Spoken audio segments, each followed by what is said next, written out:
नमाज़ पढ़ने के लिए असर की गया, तो वापस आया तो मौलाना एहतियाज करके नाराज़ होकर चले गए थे। बहरहाल मैं उनसे अपोलोजाइज़ करता हूँ कि उस वक़्त हुकूमत के बेंचों पे जो हाज़री होनी चाहिए थी जब वो ख़िताब कर रहे थे वो नहीं थी। मैं दो तीन चीज़ें पर्टिनेंट हैं जो उन्होंने अपनी तकरीर में जिनका मेंशन किया है। जहाँ तक सफारती कोशों का ताल्लुक़ है, हम इस वक्त मेरा ख्याल है कि दुनिया का कोई मुल्क ऐसा नहीं है जिसके साथ हमारे जो वर्थवाइल राब्ते होने चाहिए, जिनके साथ हमारे राब्ते ना हो। डेली बेसिस पे हमारे जो भाई हैं गल्फ़ में, अरब गल्फ़ में, उनके साथ हम राब्ते में हैं। जो फॉरेन मिनिस्टर हैं ईरान के, वो 2 दिन पहले यहाँ पे आए, उनके साथ एक पूरा दिन जो है मुख्तलिफ ऑप्शंस के ऊपर डिस्कशन होती रही। इसी तरह हमारे फॉरेन मिनिस्टर साहब जो नायब वज़ीर आज़म भी हैं, उनका तकरीबन यूएई और सऊदी अरेबिया के साथ और कतर के साथ डेली बेसिस के ऊपर राब्ता है। चाइना के साथ भी डेली बेसिस के ऊपर राब्ता है। और हमारा जो यूएन मिशन है वो अल्हम्दुलिल्लाह सिक्योरिटी काउंसिल में या अदरवाइज जो है वहाँ पे बहुत एक्टिव है और बड़ा इफ़ेक्टिवली जो है हिंदुस्तान के जो इस जारहाना अज़ाइम का जो है ना वो दे रहा है, जवाब दे रहा है। लेकिन बिल्कुल मौलाना ने सही फरमाया कि इन सफारती कोशिशों को और ज़्यादा तेज़ करके उनको इफ़ेक्टिव करने की ज़रूरत है। ऑलरेडी उसके नताइज सामने आ रहे हैं कि अभी तक स्वाय हल्की फुल्की 1-2 मुल्कों ने जो है वो हिंदुस्तान की हमायत की है, बाकी सारी दुनिया या न्यूट्रल खड़ी है और कुछ हमारे दोस्त जो हैं वो बिल्कुल क्लियर कट जो है ना पाकिस्तान के साथ इस वक्त शाना बेशाना खड़े हैं जो है। और तुर्किया और चाइना और आज़रबाईजान जो है वो बड़ा डिक्लेयर करके पाकिस्तान की हमायत करके सामने आ चुके हैं। लेकिन इस वक्त हिंदुस्तान के साथ उसके करीब तरीन हलीफ जो हैं। ജമ്മു കശ്മീരിലെ ഉറിയിൽ പാകിസ്ഥാൻ ഷെല്ലാക്രമണത്തിൽ കനത്ത നാശമാണ് ഉണ്ടായത്. ഗ്രാമത്തിലെ താമസക്കാരിയായ ഒരു സ്ത്രീ കൊല്ലപ്പെട്ടു. നിരവധി പേർക്ക് പരിക്കേറ്റു. മേഖലയിൽ ഇന്ന് രാവിലെ വരെ തുടർച്ചയായ അപായ സൈറണുകൾ മുഴങ്ങിക്കേട്ടിരുന്നു. പാകിസ്ഥാനിലെ ഭീകര കേന്ദ്രങ്ങൾ തകർത്ത ഇന്ത്യൻ ആക്രമണത്തിന് പിന്നാലെയാണ് കശ്മീർ അതിർത്തിയിൽ പാകിസ്ഥാൻ ഷെല്ലാക്രമണവും വെടിവെപ്പും തുടങ്ങിയത്.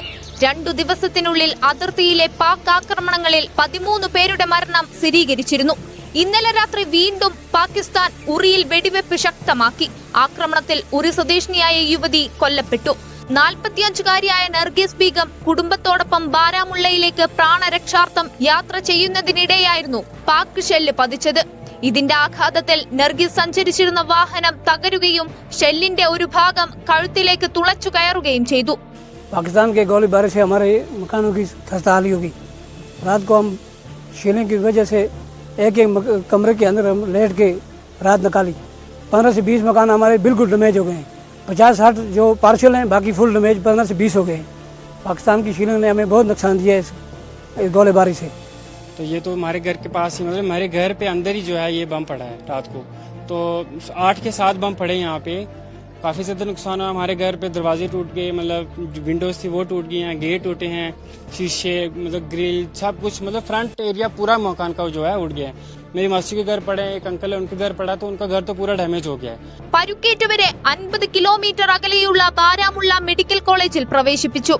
ഗുൽമാർഗ്, ഉറി, നൌഗാം, കുപ്വാര, രജൌരി, പൂഞ്ച് എന്നിവിടങ്ങളിൽ ശക്തമായ പാക് ഷെല്ലാക്രമണം തുടരുകയാണ്. പ്രദേശത്ത് സമ്പൂർണ്ണ ബ്ലാക്ക് ഔട്ട് പ്രഖ്യാപിച്ചു. അതിർത്തി കടന്നെത്തിയ 50ഓളം പാക് ഡ്രോണുകൾ ഇന്ത്യൻ സേന തകർത്തു.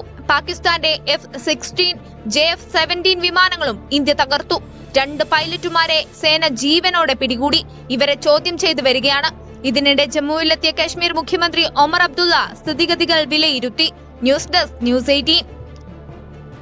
പാകിസ്ഥാൻ ആക്രമണത്തെ തുടർന്ന് വീടുകളിൽ നിന്ന് പലായനം ചെയ്ത് അതിർത്തി ഗ്രാമങ്ങളിലെ സാധാരണ മനുഷ്യർ. ജമ്മുവിലെ അഖ്നൂർ ജില്ലയിലെ പഞ്ചുത് ഗ്രാമത്തിലാണ് മുൻകരുതൽ നടപടിയുടെ ഭാഗമായി ആളുകൾ കൂട്ടത്തോടെ വീടുകൾ വിട്ടുപോയത്. കഴിഞ്ഞ രാത്രി വലിയ ശബ്ദം കേട്ടതായും രാത്രി മുഴുവൻ വൈദ്യുതി തടസ്സപ്പെട്ടതായും ഗ്രാമവാസികൾ പറയുന്നു. മുൻപും പാക് സൈന്യം ഈ ഗ്രാമത്തെ ലക്ഷ്യമിട്ടിട്ടുണ്ട്. जम्मू कश्मीर में लाइन ऑफ कंट्रोल के इर्द गिर्द बहुत ज्यादा तनाव बना है और लाइन ऑफ कंट्रोल पे हालात क्या है ये आप देख सकते हैं। इर्द गिर्द की जो तबाही हुई है ये उड़ी इलाके में हुई है। रात के दौरान जो फायरिंग हुई, शेलिंग हुई इंडियन आर्मी और पाकिस्तानी आर्मी के दरमियान, चूंकि पाकिस्तानी आर्मी की तरफ से फायरिंग की गई, इंडियन आर्मी ने रिटाइलेट किया और जो पाकिस्तान आर्मी की तरफ से फायरिंग की गई उसके साथ में काफी सारे मकान आ गए लाइन ऑफ कंट्रोल के इर्द गिर्द। खासतौर से उड़ी इलाके में एक महिला की मौत हुई और 3 लोग घायल हो गए। इसी तरीके से केरन, करना, टंगडार एरिया में भी रात भर फायरिंग का सिलसिला जारी रहा। यानी पूरे लाइन ऑफ कंट्रोल पर राजौरी, पुंछ, बारामूला का सेक्टर हो या फिर कुपवारा का सेक्टर हो, यहाँ पे लगातार फायरिंग हुई और फायरिंग की वजह से कई घरों को नुकसान पहुंचा और अभी तक जम्मू कश्मीर में 17 लोगों की मौत हुई है लाइन ऑफ कंट्रोल के इर्द गिर्द पाकिस्तानी आर्मी की शेलिंग और फायरिंग की वजह से, और कई घरों में आग भी लग गई और 60 से ज्यादा लोग घायल हुए। आज लेफ्टिनेंट गवर्नर मनोज सिन्हा ने इस इलाके का दौरा किया, हालात का जायजा लिया। उनके साथ में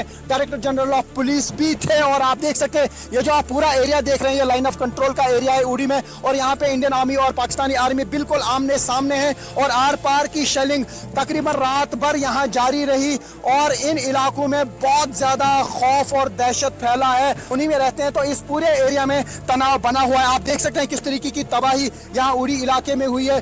कई घर जो है यहाँ पे टूट गए हैं और इन इलाकों में अभी बहुत ज्यादा खौफ का माहौल है। तो ये कहा जा सकता है कि लाइन ऑफ कंट्रोल के इर्द गिर्द लगातार तनाव है। रिफत अब्दुल्ला, न्यूज़ 18 इंडिया, उड़ी। പഹൽഗാമിലേതുപോലുള്ള ആക്രമണങ്ങൾ പാകിസ്ഥാൻ നടത്തിയാൽ ഗുരുതര പ്രത്യാഘാതങ്ങൾ നേരിടേണ്ടി വരുമെന്ന് ജമ്മു കശ്മീർ മുഖ്യമന്ത്രി ഒമർ അബ്ദുള്ള. ജമ്മുവിൽ നടത്തിയ ഡ്രോൺ ആക്രമണത്തിന് ശക്തമായ തിരിച്ചടി നൽകും. പ്രവർത്തനങ്ങൾ പാകിസ്ഥാൻ നിർത്തിയില്ലെങ്കിൽ അത് സ്വന്തം നാശത്തിന് വഴിയൊരുക്കുമെന്നും ഒമർ അബ്ദുള്ള പറഞ്ഞു. ജമ്മു കശ്മീരിലെ പുനരധിവാസ ക്യാമ്പ് ഇന്ന് രാവിലെ മുഖ്യമന്ത്രി സന്ദർശിച്ചു.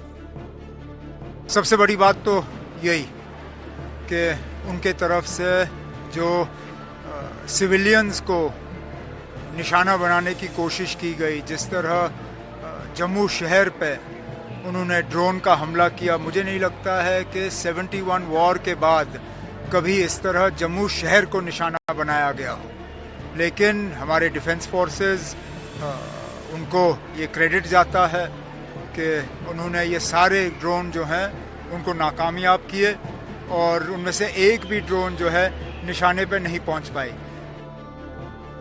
ഇന്ന് രാവിലെ ഏറ്റവും ശക്തിയേറിയ സന്ദേശം നൽകുന്ന ഒരു ദൃശ്യമായിരുന്നു ഒമർ അബ്ദുള്ള രാവിലെ ഈ കേന്ദ്രങ്ങളിലേക്ക് പരിക്കേറ്റ ആളുകളെ കാണാനൊക്കെയുള്ള യാത്രയിൽ സ്വന്തമായി വാഹനമോടിച്ച് ജമ്മുവിലെ വഴികളിലൂടെ, റോഡിലൂടെ യാത്ര ചെയ്യുന്ന ദൃശ്യം രാവിലെ ദേശീയ മാധ്യമങ്ങളൊക്കെ പുറത്തുവിട്ടിരുന്നു. അത് ഏറ്റവും ശക്തമായ ഒരു സന്ദേശം നൽകുന്നതായിരുന്നു. സുരക്ഷിതമാണ്, ജമ്മുവിൽ യാതൊന്നും ഭയക്കാനില്ല എന്നൊരു സന്ദേശം നൽകിക്കൊണ്ട് തന്നെയായിരുന്നു ഒമർ അബ്ദുള്ള സ്വന്തമായി വാഹനമോടിച്ച് ഈ കേന്ദ്രങ്ങളിലേക്കൊക്കെ ഇന്ന് രാവിലെ പോയത്.